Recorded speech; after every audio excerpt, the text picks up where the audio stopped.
B जान के इंतकाल को 3 माह गुजर चुके थे, लेकिन उन सब की जिंदगी जैसे उस एक पल में ठहर सी गई थी। शोख मिजाज उमैर की तबीयत में संजीदगी दुर आई थी। आयत की जिद और खुदसरी कहीं दूर जा सोई थी। सहर की गैर जिम्मेदार तबीयत में काफ़ी नुमायां तब्दीली आई थी। एक बड़ी तब्दीली जो उन तीनों में आई थी, वो तीनों अपने खौल में सिमट से गए थे। रिश्तों की मिठास जो माँ के होने से थी, वो फीकी पड़ने लगी। सुलेमान शाह बज़िद थे कि अब आयत की रुखसती हो जानी चाहिए। शामिर अपने दिल के हाथों मजबूर था। वो अब भी इस रिश्ते को दिल से कबूल नहीं कर पाया था। उसे किसी बात पर कान ना धरते देख सुलेमान शाह खुद फरीद हाउस जा पहुंचे थे और उमर से रुखसती का मुतालबा किया। उनकी बात सुनकर चंद लम्हों के लिए उमैर भी ना समझ सका कि वो क्या कहे। बी जान की आखिरी ख्वाहिश थी, उसे मुकम्मल तो करना ही था। अंकल, मैं चाहता हूँ कि आयत की रुखसती के साथ हम सहर का निकाह भी कर दें। उसकी रुखसती 6 माह बाद उसकी डिग्री मुकम्मल होने पर कर देंगे। उमैर ने कुछ सोचते हुए कहा, हाँ बेटा, ये तो बहुत अच्छी बात है, लेकिन आप पहले सहर बेटी से मशवरा कर लीजिए और अपनी खाला जान से भी बात कर लीजिए कि उन्होंने आपके और अरूज के बारे में क्या सोचा है। सुलेमान अंकल की बात पर उसने इस बात में सर हिलाया था। तभी वहाँ आयत चाय लेकर आ गई। आयत बेटी, एक आध दिन में शाहमीर के साथ ज़रूरी शॉपिंग कर लें। हम इस जुमे को रुखसती और इतवार को वलीमे की तकरीब रख लेंगे। उन्होंने मुस्कुरा कर कहा। अंकल, इतनी जल्दी? आयत ने खुश्क लबों पर ज़ुबान फेरते हुए कहा, बेटा, आपके निकाह को 3 माह हो चुके हैं। शादी ब्याह के मामलात में ताख़ीर नहीं करनी चाहिए, और आपकी बी जान की भी तो यही ख्वाहिश थी ना। उन्होंने शफकत भरे लहजे में उसको समझाया। जी अंकल, जैसा आप लोग मुनासिब समझे। खुद को तकदीर के रहमो करम पर छोड़ते हुए वो ताबेदारी से सर झुका गई थी। उमैर को एक ज़रूरी मीटिंग के लिए जल्द से जल्द शूटिंग की लोकेशन पर पहुंचना था। वो तेज़ रफ्तारी से गाड़ी चला रहा था। तभी उसकी गाड़ी के सामने अचानक से एक बच्चा आ गया। उसके पैर खुद साख्ता तौर पर ब्रेक पर पड़े। वो गुस्से में गाड़ी का दरवाज़ा बंद करते हुए बाहर निकला और सामने खड़े बच्चे के चेहरे पर से हाथ हटाए। तुम यहाँ क्या कर रहे हो? वो गुस्से से दहाड़ा। वो उमैर भाई, सॉरी, मैं तो ध्यान से रोड क्रॉस कर रहा था। आपकी गाड़ी अचानक से सामने आ गई। उसने नज़रें झुकाई। गाड़ी अचानक से सामने नहीं आई। तुम सड़क को अपने घर का लॉन समझकर टहल रहे थे। और ये बताओ कि क्या कर रहे हो यहाँ पर अकेले? अंजुम बाजी कहाँ है? अकेला कहाँ हूँ, वो देखें हंजला और मरहा बाजी। उसने दूर से ही उन दोनों को इशारा किया था कि जल्दी से आकर उसकी जान खलासी करवा लें। तुम्हें मना किया था मैंने ना कि सब्र कर लो, हमारे साथ चलना। मरहा ने आकर उसका कान पकड़ा था। ओह मरहा बाजी, छोड़े ना। आपकी कछुए की रफ्तार को देखते हुए मुझे जाना पड़ा, वरना वो निकल जाना था हमारे हाथ से। उमैर उनके साथ उस अजनबी लड़की को देखकर हैरान हुआ। वो 22-23 साल की खुश शक्ल लड़की थी। आसमानी रंग के शलवार कमीज में, कंधे पर दुपट्टा डाले, हाथ में फ़ोन पकड़े वो आहत को घूरियों से नवाज रही थी। तभी उमैर की नज़रें खुद पर पाकर वो उसकी जानिब मुतवज्जो हुई। शुक्रिया, आपने बरवक्त ब्रेक लगा ली, वरना ना जाने क्या हो जाता। आप कौन हैं? और ये दोनों इब्लीस के जानशीं आपके साथ क्या कर रहे हैं? अपने बारे में ऐसे हल्का बात सुनकर दोनों ने बाकायदा बुरा मनाया था। आप जानते हैं इन दोनों को? जी, बहुत अच्छी तरह से। इसीलिए आपसे पूछ रहा हूँ कि आप क्या कर रही हैं इनके साथ? कुछ किया तो नहीं इन दोनों ने? उमैर की बात सुनकर दोनों ने एक साथ अपने जूते उमैर के पैर पर मारे थे। वो आह की आवाज़ के साथ कराह कर रह गया, जबकि मरहा लब दांतों में दबाए हंसी छुपाते दोहरी हो रही थी। उसने उन दोनों को घूरा, फिर उठाकर गाड़ी में डाला। आप भी बैठ जाइए मिस, अगर आप इन दोनों के साथ हैं। मरहा खामोशी से पिछली सीट पर जा बैठी। वो खामोशी से ड्राइव कर रहा था, जबकि वो तीनों अब भी एक दूसरे के कान में घुसे न जाने कौन सा गुल खिलाने की तैयारी कर रहे थे। वो उन्हें लेकर घर पहुंचा तो मिसेज अंजुम लॉन में ही मिल गई। वो फ़ोन पर किसी से बात कर रही थी। उमैर को उनके साथ देखकर एक अनजानी सी खुशी का एहसास हुआ। अरे उमैर, आओ आओ, तुम्हें कहाँ मिले ये लोग? वो मुस्कुराई थी। ये चहलकदमी कर रहे थे बाहर, बस वहीं टकरा गए तो सोचा अपनी सर्विसेज दे दूं आपको। आप कैसी हैं? हानि कहाँ है? मरहा ने कनखियों से उसे देखा, जो बहुत सफाई से आहत के एक्सीडेंट वाली बात को छुपा चुका था। वो यकटुक दिलचस्पी से उसे ही देख रही थी। जब दोनों की नज़रें आपस में टकराईं तो वो गड़बड़ा सी गई, जबकि उसके झींकने पर उमैर के लबों पर एक दिलकश मुस्कुराहट उभरी। हानि को असल में बुखार है 2 दिन से, वो सो रही है और ये लोग मरहा के साथ गए थे बाहर। जब ये इनके साथ होती है तो मुझे तसल्ली रहती है। उसने एक बार फिर गौर से सामने खड़ी धान पान सी लड़की को देखा। उसे हैरत हुई कि वो अभी तक इन साइंसदानों के तजर्बात की नज़र क्यों नहीं हुई? बैठो, मैं चाय बनवाती हूँ। मिसेज अंजुम उसे ड्राइंग रूम में बिठाकर चाय बनवाने के लिए गई। तभी उसे लॉन के ऊपरी हिस्से से उन तीनों की बातें करने की आवाज़ सुनाई दी। वो तीनों किसी मुहिम और किसी को रंगे हाथों पकड़ने की बात कर रहे थे। उमैर ने उनकी मंसूबाबंदी जानकर सर पकड़ लिया था। न जाने अब किसकी शामत मुतवक्को थी। ये तुम्हारे कज़न है? उसकी सारी हिस्सें अब उनकी तरफ मुतवज्जो हो चुकी थी, क्योंकि मौजूए गुफ्तगू अब मौसूफ की ज़ात जो थी। नहीं नहीं, ये आयत मामी के भाई हैं, हंजला ने कहा। कौन आयत मामी? हमारे शहजाद मामू की बीवी। और कौन? ये उन्हीं के भाई हैं, लेकिन हमारे बड़े भाइयों जैसे हैं। और शाहमीर भाई? आहत के तफसीली जवाब पर वो मुस्कुराया, लेकिन शहजाद के नाम पर जल्द ही उसकी मुस्कुराहट सिमट गई। तो क्यों ना हम इनसे मदद ले लें? मरहा की तजवीज़ पर वो दोनों खामोश हुए। उनको नीम रजामंद देखकर वो फिर से गोया हुई। देखो, हो सकता है अगर वो हमारी मदद करें तो काम जल्दी और आसानी से हो जाए। हो सकता है हमें वो पेपर्स चुराने भी ना पड़े। रिस्क का खतरा भी कम से कम होगा। मरहा ने बात मुकम्मल करके उन दोनों को देखा तो दोनों की आंखों में मौजूद चमक से वो अंदाज़ा लगा सकती थी कि वो उसकी बात मानने को तैयार थे। मदद? लेकिन कैसी मदद? क्या ये लोग किसी मुसीबत में हैं या कोई परेशानी है इन्हें? और ये कौन से पेपर्स की बात हो रही है? उमैर उनकी बातों के बारे में ही सोचे जा रहा था। सहर, क्या कर रही हो तुम? मेरे साथ बाजार चलो। हमने अभी तक कोई तैयारी नहीं की। हमारे पास सिर्फ एक हफ्ता है। तुम्हारे निकाह का जोड़ा भी तो लेना है। आयत ने सहर के कमरे में दाखिल होते हुए कहा। वो जो फ़ोन पर किसी से बात कर रही थी, आयत को देखते ही फ़ोन बंद कर दिया। मेरा मूड नहीं है आज आपी, कल चलेंगे। उसने टालना चाहा। नहीं, बिल्कुल भी नहीं। अभी के अभी उठो। कितना वक्त ज़ाया कर चुकी हो तुम, और उमैर रोज़ आकर मुझे बातें सुनाता है। उसने सहर का हाथ पकड़कर उठाना चाहा। क्या है आपी, मना कर दिया ना एक बार। नहीं जाना मुझे कहीं भी। जब रिश्ता मुझसे बिना पूछे मेरी रजा जाने बगैर कर दिया गया है तो शादी का जोड़ा भी खुद ही लेकर आ जाए ना। उसने दरुस्ती से कहते अपना हाथ छुड़ाया। आयत तो उसके लहजे पर ही हक्का बक्का खड़ी थी। उसे पता ही नहीं चला कब उमैर अंदर आया। उसे होश तो तब आया जब उमैर का सहर पर उठा हुआ हाथ देखा। उमैर, क्या कर रहे हो ये तुम? उसने उसका हाथ पकड़ा। ये किस अंदाज में और किस लहजे में आपसे बात कर रही थी, ये नहीं देखा आपने? उमैर की आंखों से शरारे फूट रहे थे। लेकिन इसका हरगिज ये मतलब नहीं कि तुम इस पर हाथ उठाओगे इस तरह। आयत का लहजा दो टोक था। आई एम सॉरी, मुझे गुस्सा आ गया था। वो शर्मिंदा हुआ। आज के बाद यह हरकत कम अज़ कम इस घर में दोबारा हरगिज़ नहीं होगी। अपने गुस्से को कंट्रोल करना सीखो। और अगर सहर की मर्ज़ी शामिल नहीं है इस रिश्ते में तो हम आज ही उनको फ़ोन करके मना कर देते हैं। आयत की बात पर उमैर खामोश रहा और अगले ही लम्हे वहाँ से निकलता चला गया। चलो उठो, तुम खाना खाओ। हम बहन भाई हैं तुम्हारे सहर।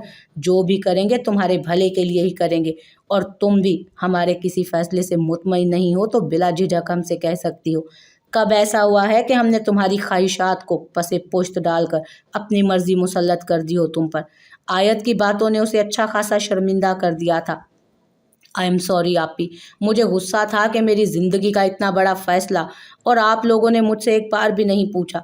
आयत ने उसे अपने साथ लगाया और उसकी आंखों से आंसू पोंछे। मेरा वादा है तुमसे कि तुम्हारी ज़िंदगी का हर फैसला तुमसे पूछ कर ही किया जाएगा। वो मुस्कुरा दी। अच्छा, अब मेरा सूट लेने तो चलो मार्केट। आयत के कहने पर वो खिलखिलाकर हंस दी और चलने को तैयार हो गई। उमैर ऑफिस पहुंचा तो शक्ल पर 12 बज रहे थे। शाहमीर के इस्तफसार पर सारी कहानी उसे सुनाई। आज तो कर ली तुमने ये हरकत, आइंदा ऐसा करने का सोचना भी मत। बाप हो चाहे भाई हो या शोहर, औरत पर हाथ उठाने का हक किसी को नहीं उमैर। शाहमीर ने कड़ी नज़रों से उसे घूरा। सॉरी यार, न जाने किस सोच में था। मैं खुद कब ऐसी सोच रखता हूँ, बस न जाने क्यों गुस्सा आ गया। वो मिनमिनाया था। दोनों मियाँ बीवी उसी के पीछे पड़ गए थे। मैं सहर को मना लूँगा, उसने शाहमीर की नाराज़ शक्ल देखकर कहा। मुझे उम्मीद है कि तुम उससे एक्सक्यूज़ भी करोगे। ये नहीं कह रहा मैं कि उसकी हर बात मान लो, लेकिन अगर गलत बात पर समझाना है तो तरीका दुरुस्त इख्तियार करो। समझाओ उसे, बातचीत करो। वो खुद भी अपनी हरकत पर शर्मिंदा था। आज भी जान होती तो यकीनन अगले कई दिनों तक उसकी शामत पक्की थी। वो रात को थका हारा घर वापस आया। सुलेमान शाह चाहते थे कि छोटे पैमाने पर ही सही, लेकिन वलीमे की तकरीब ज़रूर की जाए, तो वो शाहमीर के साथ मिलकर तैयारियों में मसरूफ़ था। खाना खाकर कमरे में आया। फ्रेश होकर लेटा ही था कि फ़ोन बजा। अननोन नंबर से कॉल थी। उसने फ़ोन सुना तो दूसरी जानिब आहत था। आहद इस वक्त कॉल की। सब खैरियत तो है ना? हानि कैसी है? मामा कहाँ हैं आपकी? घड़ी पर वक्त देखते हुए उसने एक साथ कई सवाल कर डाले। सब ठीक है उमैर भाई, हमें आपसे एक फेवर चाहिए, लेकिन आपको राजदारी से करना पड़ेगा काम।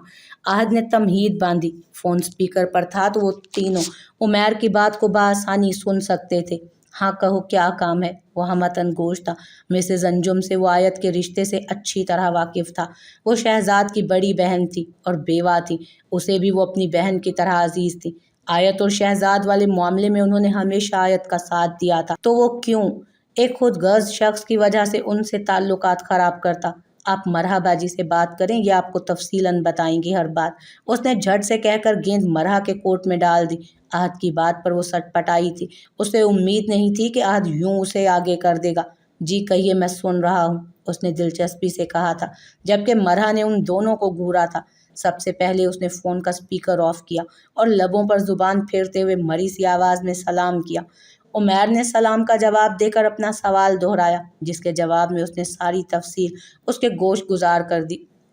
सारी बात सुनने के बाद परेशान तो वो भी हुआ था, और उससे ज़्यादा उसे बेचैनी ये लाहक थी कि उस बेवकूफ़ लड़की ने इसमें बच्चों को इन्वॉल्व कर लिया था और तीनों मिलकर पेपर्स चुराना चाहते थे। आपके इस कारनामे से अंजुम बाजी वाकिफ़ हैं? नहीं, मरहा ने यक लफ्ज़ी जवाब दिया था। उमैर ने अपना सर पकड़ा। अच्छा, अब आप मेरी बात ध्यान से सुने। आपने मुझे बता दिया है सब कुछ। अब इसके आगे का मसला मेरा है। मैं बाजी से बात कर लूंगा और इस मसले को भी देख लूंगा। आपसे बस इतनी सी गुजारिश है कि इन अफलातून के जानशीनों को इन तमाम मामलात से दूर रखें। जितना बड़ा और बहादुर बनने की ये कोशिश करते हैं ना, इतने हैं नहीं। आप समझदार हैं, इसलिए आपसे कह रहा हूँ। मरहा ने उसका शुक्रिया अदा करते हुए उसे यकीन दहानी करवाई थी कि वो ऐसा ही करेगी। मैं एक आध दिन में वहीं आकर बाजी से बात करता हूँ। रस्मी सलाम दुआ के बाद फ़ोन बंद हो चुका था। मरहा पुरसकून थी, जबकि वो दोनों मिशन हाथ से निकल जाने पर मुंह फुलाए कमरे में टहल रहे थे। यानी सारी इन्वेस्टिगेशन हमारी और फतह का झंडा उमैर भाई लगाएंगे उस पर।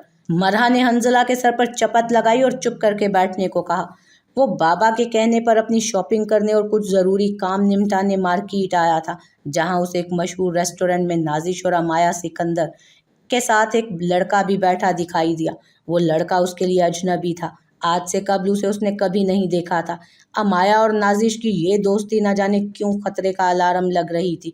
उसकी छठी हिस्स उसे खबरदार कर रही थी, लेकिन फ़िलहाल उसके पास वक्त नहीं था कि वो उनसे सवाल जवाब करे, लिहाजा उसने नज़रअंदाज करना मुनासिब समझा। उसने ऐनी से कहकर सहर और आयत के लिए कपड़े और जेवर वगैरह भिजवा दिए थे। अब उसकी अपनी कुछ शॉपिंग बाकी थी और शादी के इंतज़ामात देखने थे। उसकी ख्वाहिश थी कि तकरीब मुख्तसर रखी जाए, कम से कम लोगों को मदऊ किया जाए, लेकिन बाबा जान की ख्वाहिश थी कि वो हर जानने वाले शख्स को बुलाएं। उनके इकलौते बेटे की शादी थी। उन्होंने जिस अंदाज से इस ख्वाहिश का जिक्र किया, वो उन्हें चाह कर भी मना ना कर सका। फिर उसे लगा शायद यही मुनासिब है। इस तरह उमैर, आयत और सहर भी कुछ देर के लिए सही भी जान के गम को भुला पाएंगे। वो शाह मीर शाह था, जिसकी ख्वाहिशात, फैसले और खुशियाँ सब उसके अपनों से जुड़े थे। वो अपनों के लिए जान देने और वक्त पड़ने पर जान लेने वालों में से था। इन सब का ख्याल रखना अब उसकी जिम्मेदारी थी। ये एक 5 स्टार होटल था। दिन का वक्त होने की वजह से इक्का दुक्का लोग ही दिखाई दे रहे थे। यहाँ का स्टाफ नाजिश मलिक से बखूबी वाकिफ था। वो अक्सर यहाँ आया करती थी। उस वक्त भी वो अमाया सिकंदर एक 25-26 साल की उम्र के लड़के के साथ वहाँ बैठी थी। लेकिन तुम करना क्या चाहती हो? नाजिश एक अदा से मुस्कुराई।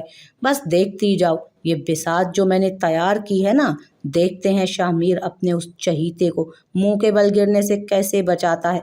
उसने अंगूठियों से भरा हाथ बालों में फेरा। लबों पर एक शातिराना मुस्कुराहट उभरी। सामने रखा जूस का ग्लास लबों से लगाया।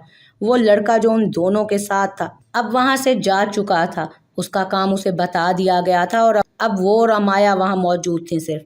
लेकिन तुम तो शाहमीर को हासिल करना चाहती हो, तो चाल उमैर के खिलाफ क्यों? अमाया अब भी उसकी साजिश समझ नहीं पा रही थी, और कहीं ना कहीं उमैर को धोखा देने का गिल्ट भी था जो उसे पशेमान कर रहा था। जब तक ये दोनों साथ हैं, हम कुछ नहीं कर सकते। अगर हम इन्हें तोड़ दें, इनकी दोस्ती जिसका ये दम भरते हैं, इनका भरोसा और यकीन, कुछ भी बाकी नहीं रहे, तो देखना ये कैसे नहीं झुकते। मेरे इस प्लान में तुम्हारा भी फायदा है और मेरा भी। अमाया अब गौर से उसकी बात सुन रही थी। मेरा क्या फ़ायदा है इस सब में? अमाया ने इस्तफसार किया। डोंट टेल मी कि तुम उमैर को नहीं पाना चाहती। क्या उसे हासिल करना तुम्हारा ख्वाब नहीं है? कितने सालों से तुम इस तगो दो में लगी हो, लेकिन वो हमेशा एक हद कायम रखता है अपने और तुम्हारे दरमियान। बात कड़वी ज़रूर थी, लेकिन हकीकत यही थी। अमाया ने कई बार कोशिश की थी कि बहला फुसला कर उमैर की कुर्बत हासिल कर ले, लेकिन वो उसे कभी हद से बढ़ने नहीं देता था और साफ लफ्ज़ों में बावर करवा देता कि वो सिर्फ अच्छे दोस्त हैं और कुछ भी नहीं। वो अपनी खालाजाद से मंसूब है और उसी से शादी करेगा। लेकिन तुम ऐसा क्या करोगी कि शाहमीर तुम्हें मिल जाए और उमैर मुझे? देखो सोच लो, अभी भी वक्त है, कहीं फंसवा ना देना। नाजिश मुस्कुराई थी। वो बेवकूफ़ नहीं थी कि वक्त से पहले अपने कार्ड शो कर देती। अमाया सिकंदर को साथ ज़रूर मिलाया था उसने, लेकिन भरोसा वो उस पर भी नहीं करती थी। उसके लिए तो तुम्हें इंतज़ार करना पड़ेगा। यकीन जानो, तुम्हारा दिल खुश हो जाएगा। बस मेरा काम याद रखना, मुझे उन दोनों की पल पल की खबर चाहिए। नाजिश की बात पर अमाया ने इस्बात में सर हिलाया। न जाने क्या करने वाली थी वो। अमाया उस वक्त कुछ सोचने समझने की पोजीशन में नहीं थी। वो सिर्फ नाजिश मलिक के इशारों पर चल रही थी। वो अगले दिन शाम में ही मिसेज अंजुम के घर पर मौजूद था। अंदर दाखिल हुआ तो लॉन में ही मरहा बच्चों के साथ बैठी बातें करती नजर आई। उस पर नजर पड़ते ही वो मुस्कुराई और निगाहों ही निगाहों में खैर मकदम किया, जबकि आहद और हंजला ने नाराज़ी से मुंह फेर दिया। उनकी मेहनत पर किस कदर शातराना अंदाज में वो अपनी फतह का परचम लहराने आया था। अब उनकी माँ को कभी पता नहीं चल सकेगा कि सारी मेहनत उनके लाइक फाइक बेटों की है, जिसका क्रेडिट ये उमर फरीद ले जाना चाहता है। रात में ही दोनों की मरहा से अच्छी खासी क्लास हुई थी, इसलिए मजबूरन उस वक्त खामोश बैठे थे, वरना एक आध बिजली का झटका देना तो बनता था उसे। मैं अंजुम बाजी से मिलने आया हूँ। कहाँ है वो? मिसेज अंजुम अपने कमरे में है, आप यहाँ बैठे, मैं उन्हें बुला कर लाती हूँ। मरहा ने उसे ड्राइंग रूम में बैठने को कहा। वो मिसेज अंजुम को बुलाने गई तो वो कुछ काम कर रही थी। उसने उमैर की आमद का बताया तो उन्होंने कहा कि वो उससे चाय कॉफ़ी का पूछ ले, वो आ रही हैं। वो वापस आई तो उमैर अपने फ़ोन में मैसेजेस चेक कर रहा था। वो अमाया को कॉल करने के बारे में सोच रहा था। काफ़ी दिन हो गए थे, वो न जाने कहाँ गायब थी। उसने अभी नंबर मिलाया ही था कि मरहा आ गई। वो कॉल काट कर उसकी जानिब मुतवज्जो हुआ। मिसेज अंजुम को मैंने बता दिया है, वो आ रही हैं। आप क्या लेंगे, चाय या कॉफ़ी? उमैर ने उसे सरता पैर बगौर देखा। वो कहीं से भी घर की मुलाजमा नहीं लग रही थी, लेकिन फिर वो यहाँ ऐसे क्यों मौजूद थी? वो जब काफ़ी देर कुछ ना बोला तो मरहा को गला खंकार कर उसे दोबारा मुतवज्जो करना पड़ा। ब्लैक कॉफ़ी बगैर चीनी के। उसने उसे अपनी तरफ मुतवज्जो पाकर कहा, मैं यहाँ मुलाजमा नहीं हूँ, इन बच्चों को ट्यूशन पढ़ाती हूँ और अनेक्सी में अपनी अम्मी और बहन के साथ रहती हूँ। मरहा ने उसके चेहरे पर रकम सवालों के जवाब दिए तो वो मुस्कुरा दिया। आई एम सो सॉरी, लेकिन आपको कैसे पता चला? कुछ चेहरे खुली किताब की तरह होते हैं। वो मुस्कुराई और खामोशी से निकलती चली गई। ऐसी ही एक मुस्कान मुकाबिल के चेहरे पर भी थी। वो अब भी उसी के बारे में सोच रहा था जब मिसेज अंजुम तशरीफ़ लाई। सॉरी उमैर, तुम्हें इंतज़ार करना पड़ा, असल में एक ज़रूरी काम था, उन्होंने बैठते हुए वजाहत की। अरे नहीं बाजी, मैं भी फारिग था तो सोचा हानि की तबीयत देख लूँ चलकर, लेकिन मुझे आपसे कुछ बात भी करनी है। उमैर ने बिना कोई तमहीद बांधे कहा। हानि की तबीयत अब काफ़ी बेहतर है, मौसमी बुखार था, लेकिन मरहा ने बहुत ख्याल रखा उसका, सुबह शाम उसी के साथ रही। उसके होने से काफ़ी सुकून मिला है मुझे। वो मरहा के खलूस से मुतासिर थी। तुम बताओ, आयत कैसी है? आंटी कैसी हैं? अम्मी का चंद माह पहले इंतकाल हो गया और आयत ठीक है, बस इस हफ्ते उसकी रुखसती है। उनके लिए दोनों ही खबरें इतनी हैरान कुन और नई थीं कि वो कुछ लम्हे कुछ बोल ही नहीं पाई, यकटुक उसे देखे गई। आंटी का इंतकाल हो गया और मुझे पता ही नहीं, उमैर तुम ही बता देते मुझे, उन्होंने शिकवा किया। बस ध्यान ही नहीं गया बाजी, माँ के जाने का सदमा ही ऐसा था कि होशो हवास खो बैठा था। उस माँ को खोया जिसने सारी जिंदगी हाथ थाम कर चलना सिखाया, और अब जब वो हाथ छुड़ा कर जा चुकी हैं तो खुद को गहरे अंधेरे में महसूस करता हूँ। उसकी आंखें नम हुई। पता है, वो थी तो किसी बात की टेंशन ही नहीं होती थी। मैं बचपन से ही उनके बहुत करीब था, उनसे हर बात शेयर करता। जिंदगी का हर बड़ा फैसला मैंने उनके मशवरे से किया है। वो जानती थी कि वजीहा बेगम ऐसी ही जहाँ दीदा खातून थी। तुम परेशान ना हो, माई चली भी जाएं तो औलाद को तन्हा नहीं छोड़ती। जब कभी खुद को मुश्किल में पाओ तो बस ये सोच लेना कि अगर इस वक्त आंटी तुम्हारे साथ होती तो वो क्या करती, तुम्हें क्या मशवरा देती। बस यूं वो अपनी हर बात और हर याद के साथ तुम्हारी हम कदम रहेंगी, और यूं तुम्हें लगेगा कि उन्होंने कभी तुम्हारा हाथ नहीं छुड़ाया। ان کی باتیں اسے اندر سے پرسکون کر رہی تھی۔